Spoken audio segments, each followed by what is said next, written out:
आप सबको पता चल ही गया होगा कि इस इंसान ने पूरी दुनिया में अलग अलग टैरिफ लगा दिए हैं, जिसके चलते यूएस में चीजें महंगी होने वाली हैं और आईफोन का दाम इंडिया में महंगा होने वाला है। जब शुरू में ही मूड खराब हो गया है तो बुरी खबर से ही शुरू करते हैं। देखो, एप्पल अपने प्रोडक्ट्स की मैन्युफैक्चरिंग 90% चाइना से, 7 से 8% इंडिया से और 2 से 3% वियतनाम से करवाता है। अब ट्रम्प चाचू ने चाइना के ऊपर 20% एग्जिस्टिंग टैरिफ के ऊपर 34% और लगा दिया, जिसकी वजह से अब 54% एक्स्ट्रा पैसा चाइना से जो भी माल यूएस में जाएगा उसके लिए देना पड़ेगा। इसे एग्जांपल से समझो। मान लो एप्पल चाइना की एक्स कंपनी के पास जाकर बोलता है कि भाई हमें 1 लाख आईफोन्स मैन्युफैक्चर करवाने हैं। एक्स कंपनी कहती है ठीक है जी, $90 हमारा मैन्युफैक्चरिंग कॉस्ट आएगी, $10 हम अपना प्रॉफिट रखेंगे और $100 में हम आपको एक आईफोन बनाकर दे देंगे। एप्पल कहता है ठीक है, जब बन जाए तो यूएस भिजवा देना। तो मार्च 2025 में जो आईफोन चाइना से यूएस $100 में गया था, वही सेम आईफोन अप्रैल 2025 में $154 का जाएगा। अगर एप्पल वही आईफोन इंडिया से मैन्युफैक्चर करके मंगवाता है तो एक आईफोन $126 का जाएगा। अब इस चीज से इंडिया का थोड़ा तो फायदा है, क्योंकि चाइना के बाद इंडिया दुनिया का सबसे बड़ा मैन्युफैक्चरिंग हब है। लेकिन इस वीडियो का मुद्दा वो नहीं है। इकोनॉमिक्स और जॉब के ऊपर बात करने के लिए मेरे से बहुत ज्यादा पढ़े लिखे लोग इंटरनेट पर मौजूद हैं। मुझे बस ये बताना था कि एप्पल को चाइना से प्रोडक्ट मैन्युफैक्चर करवा के यूएस में मंगाना अब बहुत ज्यादा महंगा पड़ने वाला है। तो अब एप्पल के पास 2 रास्ते हैं।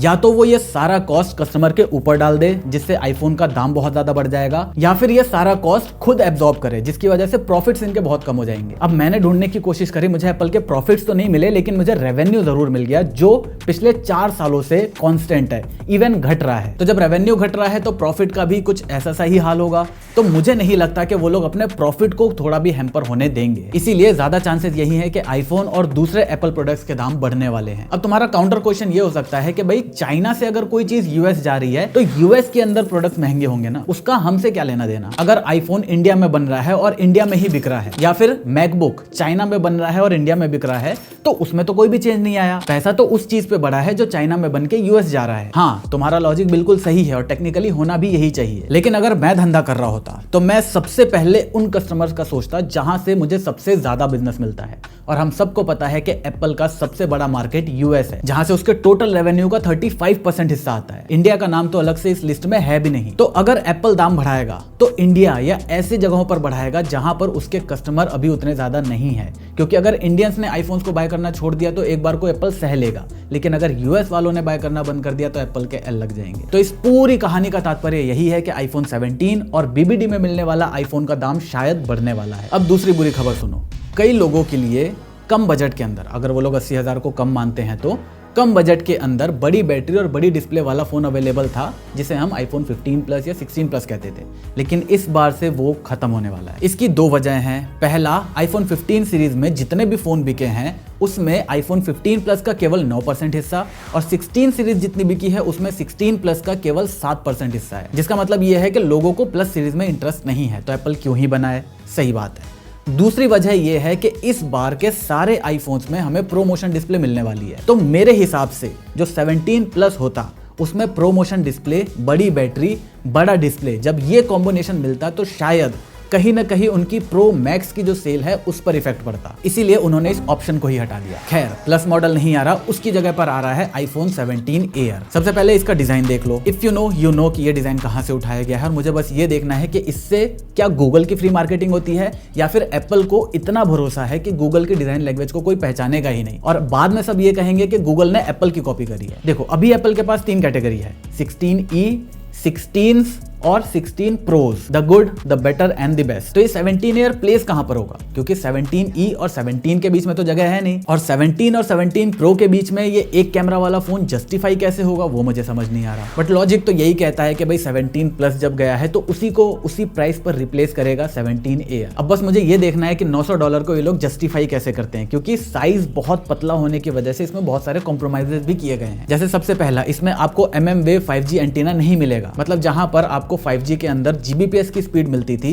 वहां पर इस फोन में आपको वो स्पीड नहीं मिलेगी। दूसरा, इसमें सिंगल स्पीकर होगा, और तीसरा, अभी सिर्फ यूएस ऐसा मार्केट है जहां पर बिना सिम ट्रे वाला आईफोन बिकता है, लेकिन आईफोन 17 एयर पूरी दुनिया में विदाउट सिम ट्रे के बिकेगा। चलो, एयर की बात बहुत हो गई, अब नॉर्मल आईफोन 17 पर आते हैं। डिजाइन वाइज 17 के अंदर कोई चेंज नहीं आएगा। 17 प्रो सीरीज में 2 डिजाइन निकले थे, जहां पर ये वाला डिजाइन फाइनल होने वाला है। अब मैं इतना श्योर क्यों हूं कि यही वाला फाइनल होगा, इसके 2 प्रैक्टिकल रीजन है। पहला, एप्पल के अंदर होती होती है फेस आईडी। और इस डिजाइन के साथ अगर एप्पल जाता है तो फेस आईडी के साथ साथ पीछे इतने सारे कैमरा को लगाने के लिए जगह ही अवेलेबल नहीं होगी। दूसरा, स्पेशल वीडियो, जिसे शूट करने के लिए अल्ट्रा वाइड और मेन सेंसर का एक दूसरे के ऊपर नीचे होना जरूरी है और वो इसी डिजाइन में पॉसिबल है। अब डिजाइन की बात हो रही है तो मटेरियल के बारे में भी बात कर लेते हैं, क्योंकि वहां पर भी इस बार चेंजेस हैं।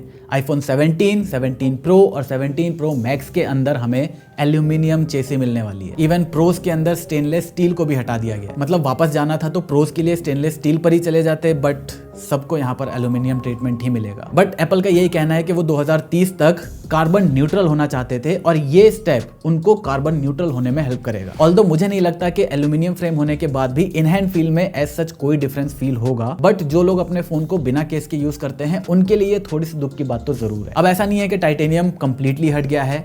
आईफोन 17 एयर के अंदर हमें टाइटेनियम फ्रेम देखने को मिलेगा। इसकी दो वजह है। पहला, फोन बहुत ही ज्यादा पतला है, इसकी वजह से टाइटेनियम उसको स्ट्रेंथ देगा। दूसरा, $900 को जस्टिफाई करने के लिए उनके पास एक और बात कहने के लिए हो जाएगी। अब डिजाइन प्रो मॉडल में चेंज हुआ है, नॉन प्रो मॉडल सेम है। इसका उल्टा डिस्प्ले के साथ है। डिस्प्ले नॉन प्रो मॉडल की चेंज हुई है और प्रो मॉडल में एग्जैक्टली सेम है। इस बार आईफोन 17 कंप्लीट लाइनअप को प्रोमोशन डिस्प्ले या मैं कहूं 120 हर्ट्ज का रिफ्रेश रेट मिलने वाला है, जिसका मतलब ये है कि जो लोग सिर्फ 120 FPS पर गेम खेलने के लिए प्रो मॉडल्स पर जाते थे उनका काम इस बार नॉन प्रो मॉडल से भी चल जाएगा। लेकिन आप भूल रहे हो कि हम किस कंपनी के बारे में बात कर रहे हैं। हो सकता है वो लोग प्रेजेंटेशन के ऊपर जाकर कह दे कि पूरे लाइनअप में आपको प्रोमोशन डिस्प्ले मिल रही है, बट वहां पर एक छोटा सा स्टार लगा होगा। बाद में वो स्टार कह रहा होगा कि भाई आपका जो UI है, एनिमेशन है, वहां पर 120 हर्ट्ज काम करेगा नॉन प्रो मॉडल में, लेकिन अगर आप गेम खेलते हो, ऐप के अंदर स्क्रोलिंग करते हो, वहां पर वो 60 हर्ट्ज पर ही चलेगा। वो कह देंगे कि हमने ये स्टेप बैटरी बचाने के लिए किया है, कर लो जो करते हो। आई होप ऐसा ना हो। इसके अलावा अगर हम आईफोन 16 को 17 के डमी मॉडल से कंपेयर करते हैं तो 17 का डमी मॉडल थोड़ा सा चौड़ा और थोड़ा सा लंबा है। इसके दो मतलब हो सकते हैं, या तो जो आईफोन 16 के अंदर 6.1 इंच की स्क्रीन है उसको 17 में 6.3 इंच कर दिया गया है, या फिर डिस्प्ले के साइज को सेम रखा जाए और बैटरी को इंप्रूव करने के लिए ये काम करा गया है। आई विश ये दोनों ही चीज हमें मिल जाए। बाकी प्रो आईफोन की डिस्प्ले में कोई चेंज नहीं है, not even in the brightness. हाँ, जैसा सैमसंग के अंदर हमें एंटी ग्लेयर डिस्प्ले देखने को मिलती है जिसके ऊपर टेम्पर्ड लगा के हम उसकी ऐसी तैसी कर देते हैं, वही सेम कोटिंग हमें प्रो मॉडल में देखने को मिल सकती है। अब कहा जा रहा है कि ये पूरे लाइनअप को मिलेगी, लेकिन मेरे हिसाब से ये सिर्फ प्रो मॉडल को मिलेगी। इसके बाद एक और बड़ा चेंज पूरे लाइनअप को मिलने वाला है, वो है नए नेटवर्क मॉडम्स। अभी तक एप्पल कॉलकॉम से अपने नेटवर्क मॉडम सोर्स करता था, जहां पर वो अपने हिसाब से कस्टमाइजेशन नहीं कर पाता था। इसीलिए आपने देखा होगा कि आईफोन और सैमसंग में अगर हम नेटवर्क टेस्ट करें तो सैमसंग जीत जाता था। तो इसी के चलते और अपनी थोड़ी प्रॉफिटेबिलिटी बढ़ाने के चलते वो लोग अपना नेटवर्क मॉडम खुद बना रहे हैं, जो कि उन्होंने 16E के अंदर यूज करा है। तो हो सकता है वही C1 या C2 मॉडम आपको आईफोन 17 लाइनअप में मिले, जहां पर अभी तक तो हमें यही लग रहा है कि 5G के ऊपर हमारी बैटरी लाइफ थोड़ी बढ़ जाएगी। अब आते हैं आईफोन के सबसे इंपॉर्टेंट फैक्टर, कैमरास पर। आईफोन 17 एयर के अंदर वही 16 वाला मेन 48 मेगापिक्सल वाला सेंसर उठाकर चिपका दिया गया है। आईफोन 17 के अंदर कैमरा वाइज कोई चेंज नहीं है। 17 प्रो और प्रो मैक्स को लेकर दो बातें सामने आ रही हैं। पहला, दोनों का जो टेलीफोटो लेंस है 12 मेगापिक्सल का, वो चेंज होकर 48 मेगापिक्सल का हो जाएगा। लेकिन दूसरी पॉसिबिलिटी ये है कि ये चेंज सिर्फ प्रो मैक्स को देखने को मिले, क्योंकि एक रिपोर्ट बता रही है कि जो डायनामिक आइलैंड प्रो मैक्स का होगा उसको थोड़ा छोटा करा जा रहा है, ताकि पीछे कैमरा को लगाने के लिए और जगह मिल सके। क्योंकि ये जो हमारा 12 मेगापिक्सल का सेंसर है, ये सिर्फ मेगापिक्सल में छोटा नहीं है, इसका साइज भी छोटा है। ये जो 48 मेगापिक्सल का नया सेंसर है, इसको इस फॉर्म में नहीं लगाया जा सकता जैसा अभी एग्जिस्टिंग आईफोन्स के अंदर 12 मेगापिक्सल वाला टेलीफोटो लेंस लगा हुआ है। इस बड़े सेंसर को लगाने के लिए बड़ी जगह चाहिए।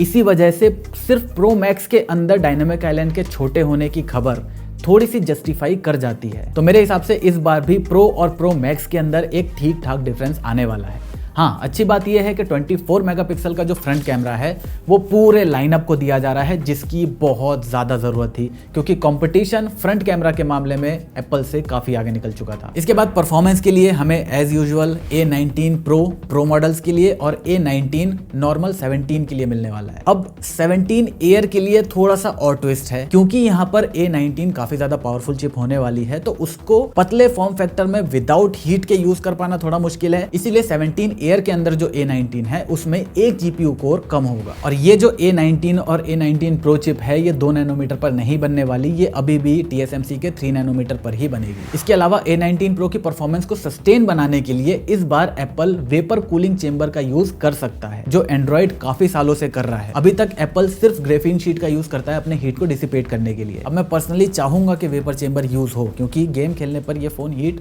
होता है। इवन कैमरा यूज करने पर बहुत ज्यादा हीट होता है। चार्जिंग को लेकर हमें कोई अपडेट नहीं है, जिसका सीधा सा मतलब ये है कि चार्जिंग में किसी तरह का कोई इंप्रूवमेंट हमें नहीं मिलने वाला। और रही बात iOS 19 की, तो वो 2 महीने के अंदर वैसे भी आने वाला है, तो उसके बारे में तभी बात कर लेंगे। बाकी तुम बताओ कि ट्रम्प चाचू के इस फैसले से आईफोन का दाम यूएस में बढ़ेगा या फिर इंडिया में। और अगर तुम्हें अपने लिए एक फोन ढूंढना है तो उसका प्रैक्टिकल तरीका हमने इस वीडियो में बता रखा है, तुम वहां पहुंचो, मैं तुमसे वहीं मिलता हूं।